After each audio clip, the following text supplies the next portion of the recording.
Reimagining Success, episode 197. You're listening to Reimagining Success, the podcast where we help you reimagine your future, designing a life and career beyond the 9 to 5 that allows you the freedom, flexibility and fulfillment that you've been dreaming of. I'm your host, Anna Lundberg. Now, let's get started on those dreams. Hello, everybody, and welcome back to this month's Escaping the 9 to 5 interview. I'm here with Chloe Temple. Now, Chloe, I now forget how we met. I imagine somehow in the LinkedIn world, I believe. I don't know if you have better memory than I do, but nonetheless, really happy to have you here today talking about your journey. So why don't you start by telling us what you were doing before and what you're doing today? Yeah, I think LinkedIn is an amazing tool. I think it probably was through LinkedIn, but lots of different platforms. So in terms of before, I guess my background is retail and FMCG. So almost a decade buying. So a lot of buying and category management, which was quite fun. Managing your own kind of P&L, your own area. I felt a little bit like managing your own little business. And then I shifted into FMCG, supplier side, and the last role that I did there before shifting into what I'm doing now is heading up their category strategy team for a big pharmaceutical company called Reckitt, which manages brands like Nurofen, Durex, Dettol, which was fun during the pandemic, as you can imagine. And in terms of now, so I founded Popp about just over a year ago, and I now coach, facilitate, essentially to help people, both businesses and individuals, dive into what I call their pool of potential through both well-being and purpose. And so it looks like from an individual perspective, that's support.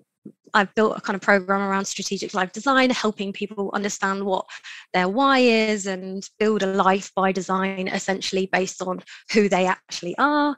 And then from a corporate or from a business perspective, I help teams really understand what well-being means to them as individuals and to develop build their own well-being. There's a huge gap within that space, which we can talk to in terms of people doing it particularly well. Wellbeing is massive scope, and people are so different, and it means different things to different people. So I've developed some tools that enable people to understand that for themselves in kind of short workshop series, and so that is what is lighting me up at the moment.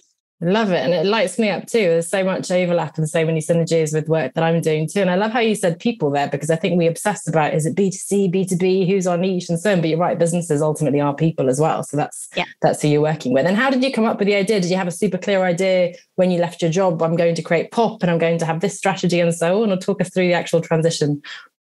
Yeah, I mean, it's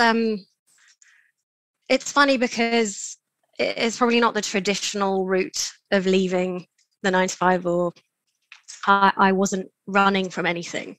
I actually was in my dream job that I'd created, managing a team, leading a team that I absolutely loved the work that we're doing. I loved who I was working with. And but during the pandemic was hit by, essentially, it felt like a lightning bolt moment.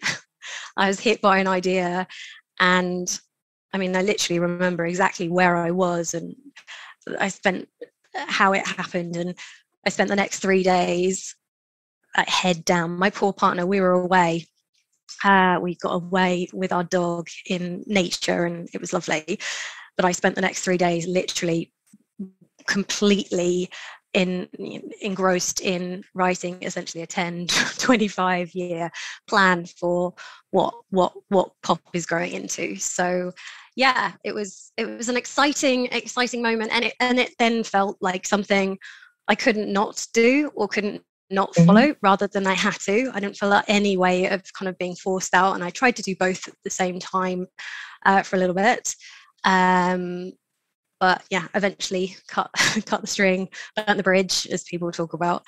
And yeah, now that's my full focus. I love that story because we had quite a controversial moment in our relationship with my partner when we were on holiday, and he still talks about now how I was sort of working the whole time, and it was the same. I was so excited and enlightened that, had this vision, and he'd never come across somebody who liked their work so much. You're supposed to rest on holiday and so on, which is also important. We can talk about that, but I love it when you have an idea like that that's so compelling. And because I talk about the reasons why you leave the 9 to 5 from the push perspective, as you said, maybe toxic work culture and so on, which you didn't have, but then there's also the pull, which I think we maybe don't talk enough about, that strategic life design, which in fact you're helping people do now as well, which is so important to draw you towards something positive. And in a way, it's almost harder to leave when you're in your dream job than it is to leave something which has many more disadvantages. You may know that this podcast is called Reimagining Success, and I talk about defining success. So do you think your definition of success has evolved, or do you think you're just addressing it in a different way? Oh, for sure. So, I mean, my definition of success has evolved over my life, if that makes sense. And the business has been one component of that. My background, and partly why I'm so passionate about what I do now, is I experienced a decade of depression and anxiety, and it was a really, really tough time. There's years within that period that I genuinely don't remember because they were just so painful that I think my brain has been kind to me and has tried to kind of blanket over. And because it had come from that, one of the things that made me feel better, a coping mechanism, let's say, was actually working. And I became obsessed and addicted in the same way that some people are with drugs or anything like alcohol.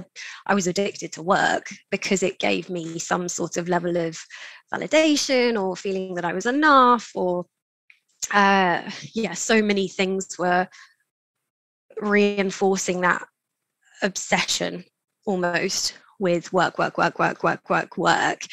And there are often some kind of misconstrued definitions of what success looks like in that context. And for me, it was around promotions and growing and the next thing and the challenge and all of that. I was constantly challenging myself to grow and develop and move on to the next challenge. And so those measures of success for me were, am I being promoted? Have I got a pay rise? Those sorts of things. And I remember the day that I finally got that dream job that I described at the beginning, and I'd pitched it had been a kind of 6-month process of pitching to the business to build this team that didn't exist, and I got to create it from scratch. And it had been a 6-month process until I got that yes. I remember coming home when it was kind of finally announced and it was all out there, and my sister and partner was celebrating with some bubbles, and I was like, that's how we celebrate. And I remember thinking, why do I feel so rubbish? I've just got my dream job. I'm living by the beach in Australia, and why do I feel like this? Like, what's missing? And I think that was the realization for me that success was never an external thing. It's got to come from within, and there is never going to be, whether or not it's starting a business, or there's nothing external to me that's ever going to be enough, not sustain happiness.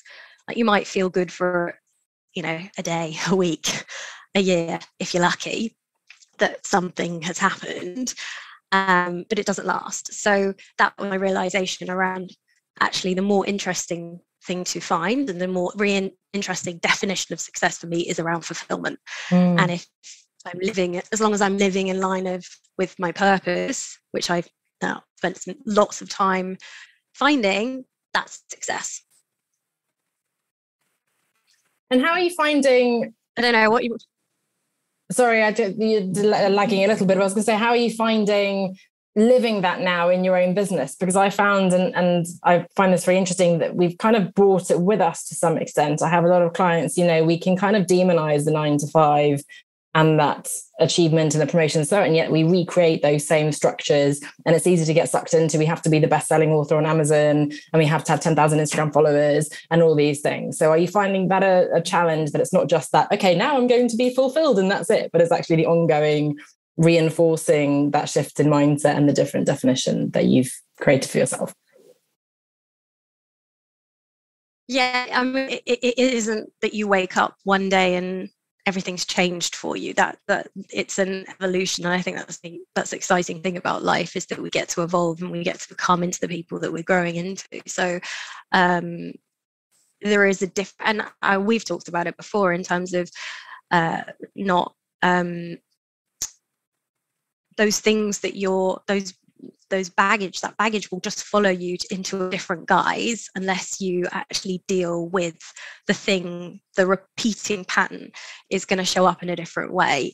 And so for me, it's just that awareness of when I go too far into do, I'm not a human doing, I'm a human being. And when I center back to understanding, no, it's like well-being, and put yourself, calm and slow down. That's what recenters me. So it looks very different now, in that one of my biggest challenges is that work doesn't feel like work for me. I actually think of it as play and mission, and I love it and I enjoy it. And if anything, I struggle more with stopping because I'm enjoying it. And so I've got a lot of structures I have to build in things that support me to take that time off. For instance, I'm taking August off, which is almost unheard of, to try and create that. And I don't like the word balance, but to try and create that space to make sure that I'm not just in the do all the time. I get to be in the be. Isn't that interesting and ironic that we love it so much and then it's so hard? And I felt like early on I had that almost excuse, and I see it celebrated on Instagram. I love my work so much that I don't need to take time off. And I think we're missing a trick there, because of course there is, however important your mission and the work and however fulfilling and so on, there is still as you say, so many other aspects to you as a human being, your relationships, your interests, and so important to have that time off as well. So what other structures? So you talk about taking some time off. What else do you do in terms of maybe your daily routine or having supportive people around you? How do you develop the resilience, I guess, you need to keep going?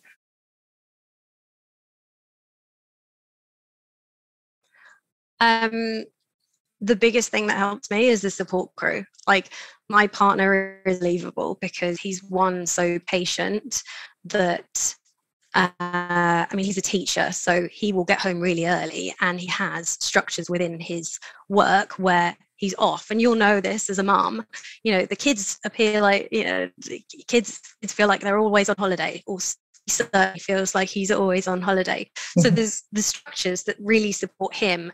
And I could look at that as, oh my gosh, you're tearing me away from the things that I love to do, and you want to go and travel Europe. Now we're here and not in Australia. Or I could look at it as, oh my gosh, thank you so much, because you're supporting me and encouraging me to look at different ways of doing things. So I have a lot of gratitude for both the space that he gives me to lean in when I'm in a period of flow and just go with it, but also let's go take the dog for a walk, and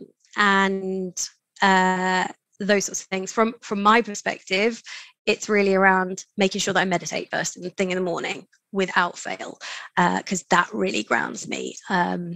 Small things like making sure I had a shower, because you can go through a whole day without showering, like making sure I have a shower at the beginning of the day. It sets you up for success. Small things can actually make a really big difference. It's just knowing yourself and what's going to work for you or for me. And then from a sort of bigger picture perspective, more strategic, when it comes to your business and your business model, you mentioned a little bit about who you work with, but can you tell us more? How have you set your business up so that also you don't have to work late into the nights and weekends and over August and so on? So who are you working with, and what kind of services you're offering at the moment? Yeah, the business model piece is a really interesting one. I spent the first 9 months from that moment of lightning bolt moment to actually leaving, all in conceptual. This is the business model that I'm going to have, and this is who I'm going to target, and it's going to be B2C, and I'm going to do it in this way, and la la la. that has evolved so much from doing, and I think you learn so much more by actually taking action and just listening into, actually, I really was energized by running that workshop. And that's essentially how I started moving or adding into what I do, the B2B piece, was I missed, I love teams. My background is so aligned, and I feel so much, and also my B2C customer is, or the people I worked with from a B2C perspective, they're in corporate, they're in businesses.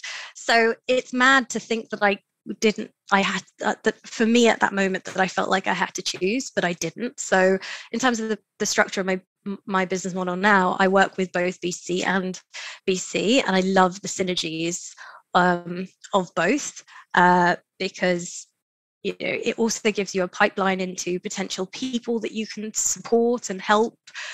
They might not be in a place that they want, they're ready right now, but 2 years down the line, who knows? And they come back in terms of full circle and say, actually, I really want to know what my personal purpose is, etc. So I guess my piece around business model is it is an iteration, and how it's currently formed, I don't necessarily believe that it will always look like it is now. Someone says something along the lines of like, fall in love with the customer, not the product. And fall in love with the problem, essentially, the customer and what they're serving, rather than how you go about doing it. So I'm not in bed essentially with the business model as it's currently structured. If there's a better way of doing it, then I'll explore that. But yeah, it's working at the moment. Yeah, amazing. No, that's a powerful way of thinking about it, because people tend to come and say, oh, but should it be 12 weeks or 6 weeks? And should it be group or individual? And should it be in person? And that, as you say, almost doesn't matter. It could be any of those, in fact, or all of them. But think about who you're serving, what would help them. And above all, and I think you're on the same lines, but many people forget that piece. What would you enjoy? What would make you come alive as well? Because that's just as important. And as you said, I'm such a fan of visions and strategies, but you'll never know until you actually bring it to life and you actually put it out into the world. So there's an element that you do need of planning, but ultimately you just kind of have to go out into the world and then see where it takes you. For sure. And what about, so you mentioned, obviously, a lot of people feel a bit lonely when they're working from home, but especially, of course, the last couple of years have been particularly challenging. So I love that you're thinking of how you can design your work to still work with teams and so on. And what about a marketing piece? Because again, a lot of people say to me, oh, Anna, I don't want to be on Facebook, and oh, I hate it, feels so icky selling myself and so on. So how are you feeling about going out there with your mission? Again, we met on LinkedIn. So how do you feel about putting yourself out there, as they say, with this new mantle, I suppose, of popp and your own business and your mission? Yeah, I think the way that you look at it changes the way that I feel about, or the way I look about it changes the way that I feel about it. I used to feel very icky around it and very uncomfortable about self-promotion. It felt very, oh no, it's not about me, and it's not about me, it's all about them. And it was very out of comfort zone. And I've never wanted to be a center of attention. But there's an element of, you just have to get over yourself. And if you really want to help someone, then you can't help people if they're not aware of you. You can't help people if they don't know that there's a chat, that they are experiencing a problem. So it was sort of get out of your own way and get out of their way. I'm all about impact, so I'm all about helping people, and if I'm standing in the way of helping them by not raising awareness that I've got value to give them, then that's a challenge.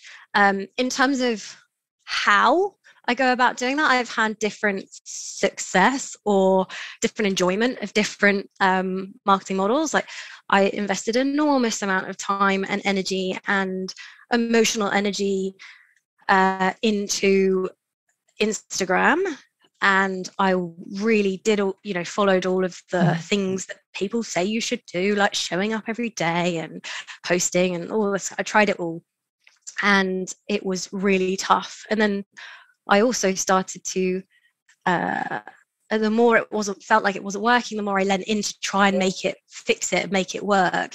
And then suddenly I realized, you know what? If it's not working, just step back. What is the worst that can happen?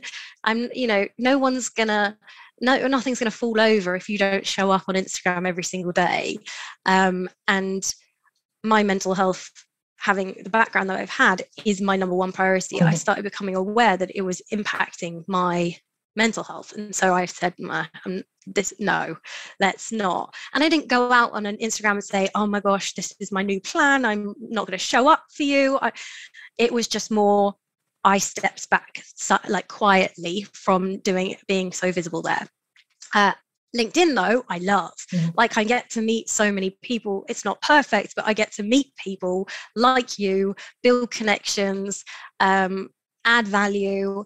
And yeah, I think the platform is fantastic for that. It's something actually that I would recommend to anyone, whether or not they're ever considering leaving a company or starting your own business or anything, is to start get over the whole icky networking is icky, or why should I add that person, they're going to think I'm weird. Get over that, because people are the lifeblood of they're the best. That's why we're here. We're social animals. And if you can use some of the social media platforms for good, then why not? And it's something I wish I don't have regrets, but it's something I wish that I had done earlier. And I continue to invest lots of time and energy into it, because it's rewarding, not only finding potential clients and feeling like I'm helping, but also on a personal level, not feeling so lonely. Because as you know, because we're in a mentoring group together, and I share quite openly, I've really struggled with loneliness. Like, that's been the biggest unexpected impact of shifting. It's been quite a lonely journey. And what I realized recently was, there's essentially five people that people need in our life. We need coaches, we need mentors, we need friends, we need cheerleaders, but we also need peers. And my peer group suddenly went down to zero as soon as I left, because they're not necessarily, I didn't have that access to the people who were doing similar things on their own journey. So I've really consciously been building that up, and that has been really, really, really valuable for me. So LinkedIn has gone more than just the marketing tool, more from the support crew, or helping me create my own support crew, like I think we all should do. Yeah, no, agree. And as you said, even if you're not necessarily thinking about changing jobs or starting a business, it's so powerful to combat loneliness, to engage, to learn. I love what they're doing. Absolutely. Yeah. It's funny, people get quite sort of sensitive about, LinkedIn's becoming like Facebook, and then others do love Instagram and get on really well with it. So again, it's about finding what works for you, right? And I love that you're able to then lean back, and actually the world didn't end just because you didn't post every day on Instagram, which is always good to remember. But it is tough as well, because leaning in is fantastic. That would almost be the right strategy to do. If something, you lean in, you try even harder. And that decision as to when you stop or take a break or lean back is quite a tricky one, because we always, and I do, talk about persisting and consistency and so on. So it's a difficult balance there. And speaking of balance, I know you said you didn't love the word balance, which I don't either, but coming then to what I call flexible work-life integration, tell me more, what is it you don't like about balance, and how are you designing your work-life integration to work for you? Yeah. Well, work-life balance I don't like as a concept. One, because it puts work before life. Which I already shared, that triggers some kind of personal stuff around what I had been doing, some patterns of behavior that earlier on in my life that had been not so healthy for me. So life work I prefer. There's also a kind of, is there a duality? Does there need to be a duality between the two things? Is your work, could your work not be part of life? So I have mental kind of challenges there. And then the word balance, oh my goodness, it's so it's almost setting you up for failure. Like it's like almost like you take one jigsaw piece out and everything's out balanced, and then that's terrible. For me, I mean, it's never going to be global, but I prefer a concept of like life work fill, meaning kind of fulfillment, and just really creating what that looks like for you, and filling yourself up in your life, in your work with whatever that feel looks like for you. Or it could be fit or integration. I'm not prescriptive of the word, it's more around the meaning that it gives. And I've talked a little bit about some of the things already that I do to support me to find the right fill of work and life. And having a support crew around has been really, really valuable, creating those boundaries and creating time and space, and has really, really helped. But I think it's critical. And there's so many beliefs of, even within corporate, I work with a lot of people who will come to me thinking that they want to leave jobs, or to go to a different company, or they talk about toxic work environments, and they talk about that they can't manage it all. And actually there's a lot of beliefs that they're holding around what could be true for them. I know when POP had arrived into my head as an idea, like a lightning bolt, and I came back and I was trying to navigate both at the same time. I had lots of beliefs around, I was looking at parents or carers and thinking, oh, how lucky are they that they can take parental leave, that a baby is born and they're able to request kind of leave, or they're able to go into a kind of 4-day week, 3-day week. And I had lots of beliefs around, okay, well, that's not possible for me. And then suddenly I thought, why is that not possible? Like, why can't that be true? And ended up asking the business to go down to a 4-day week, which ended up being a 3-day week. And the business were unbelievably supportive. But I'm just of the belief that if you don't ask, you don't get. It's a Gandhi quote, I think, but it's for you to work out what that looks like for you. Because if, for instance, my boss had come to me and said, Chloe, I think, would you like to go down to a 3-day week? I would have been like, oh my gosh, he thinks I'm doing a rubbish job. Am I not valuable for those extra 2 days? Whereas actually that was probably what I needed, and it was incredibly helpful to give me balance. I'm doing air quotes around the word balance, even though I don't like it. But if he couldn't give that for me, he couldn't tell me what I needed to ask for it and help him understand. So I think there's opportunities for all of us to actually understand, well, what's going to help us enjoy and get the most out of whether or not we're in our life, or whether or not we're in our work or mission, or I could talk about that all day, Anna. Yeah, no, absolutely. I'm with you. I know. I'd love to, and we'd have a whole separate session on that. So much to pick up on there. I suppose if there's one piece of advice you could give to someone, perhaps who, like you, has this amazing idea that they just feel drawn to, but perhaps they're a little bit nervous about pursuing it, or who doesn't feel that they have that life work fill at the moment, based on, and I know you have a lot of valuable exercise and things you do, but what's the first step that people could take if they're a bit worried about taking a bigger leap? How could they start moving in that direction? I think for me, the foundation of everything is awareness. Is the more that you understand about yourself and what you want. There's 3 questions I think we all must ask. Who am I? What do I want? And how am I going to get there? So many of us will just jump to the how am I going to get there? Let's say the promotion or whatever it is. They avoid the earlier questions, which are harder. You know, so who am I? It's quite a big. It's a big question, and you're not necessarily going to come up with a fully formed answer. But the more that we know about ourselves, the more that we're able to set ourselves up for quotation marks success. We're able to design our lives or our careers, or that align with what we look like at our natural best. So what I recommend is to build your awareness of yourself and to trial and test things to see what's going to be working for you. It's unreasonable to suddenly think that we're going to know what we want unless we try it. And that can be really, really small scale. It can be thinking, oh, actually, it might, I might perform better, or I might feel better in the rest of the day if I go for a run in the middle of the day. That might not work. That's just one strategy. If you don't try it, if you don't ask, then you're never going to know.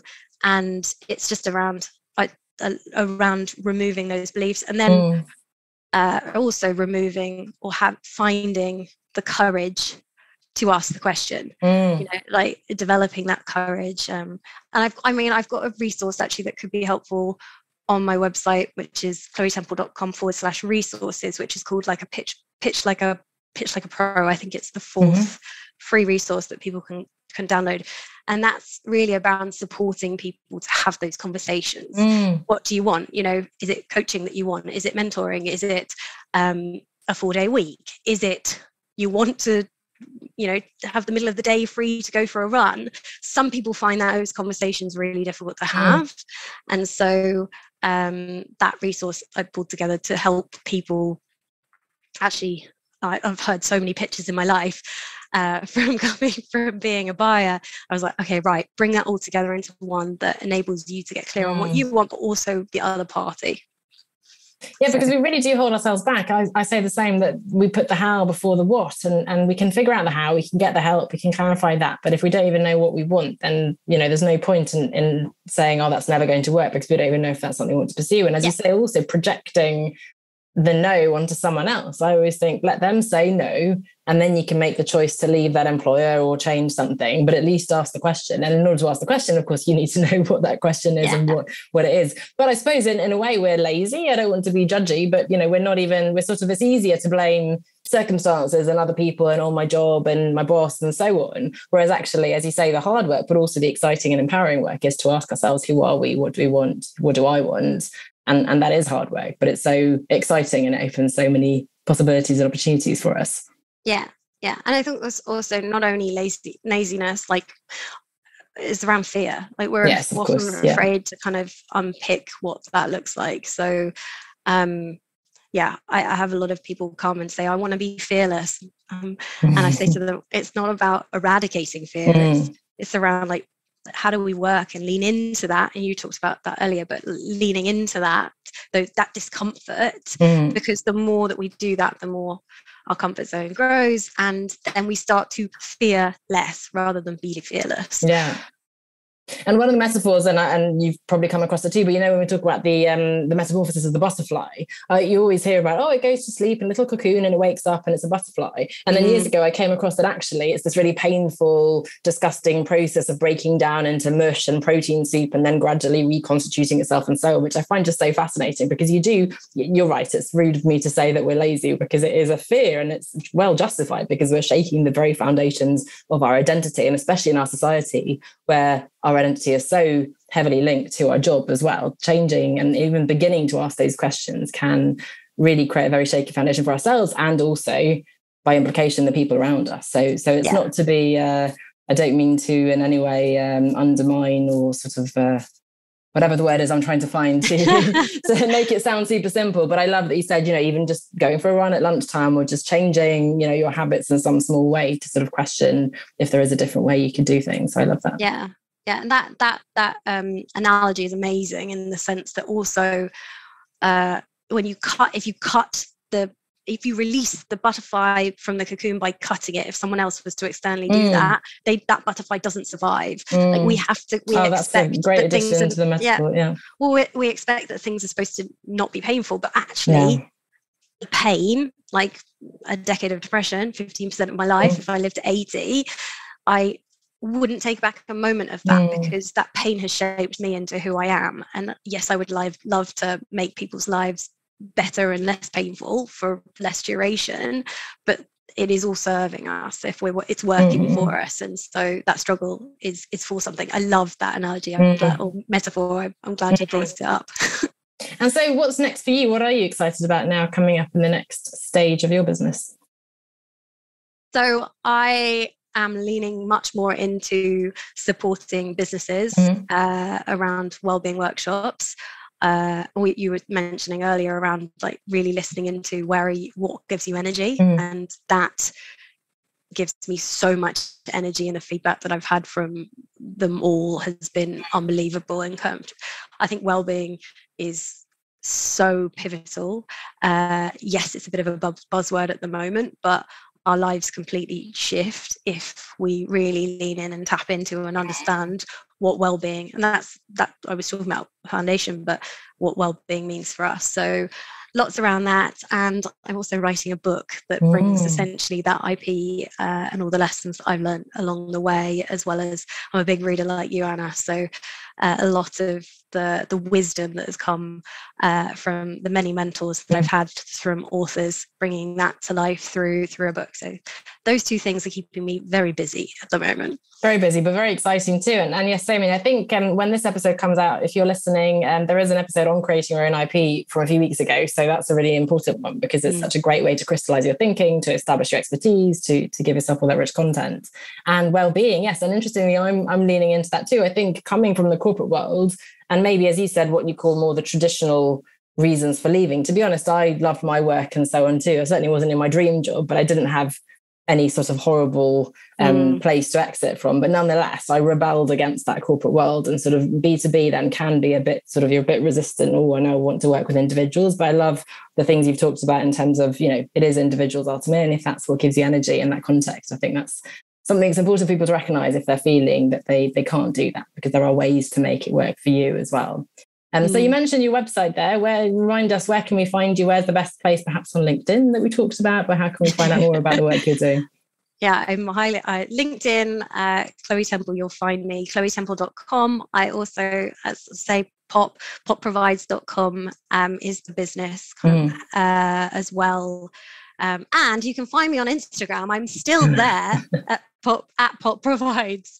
But yeah, or just shoot me an email. I'm sure that you'll leave the details in the show notes. Yeah, will do. Chloe, it's been such a pleasure, and also for me to hear more. It's always selfishly my favorite part of these interviews is hearing more and learning as well. So thank you so much for your time and your vulnerability and sharing your story, and best of luck. And I look forward to working with you as well in the coming months.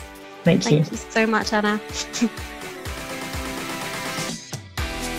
If you'd like to create your own transition story and escape the 9-to-5 to work for yourself, then come and join us over in the Business Incubator. This is a comprehensive online program and community designed to give you the roadmap that you need to help you figure out what you really want to do, come up with a workable plan, and take the right steps to achieve it. Read more and join us over on onestepoutside.com/9-to-5. That's onestepoutside.com/9-to-5.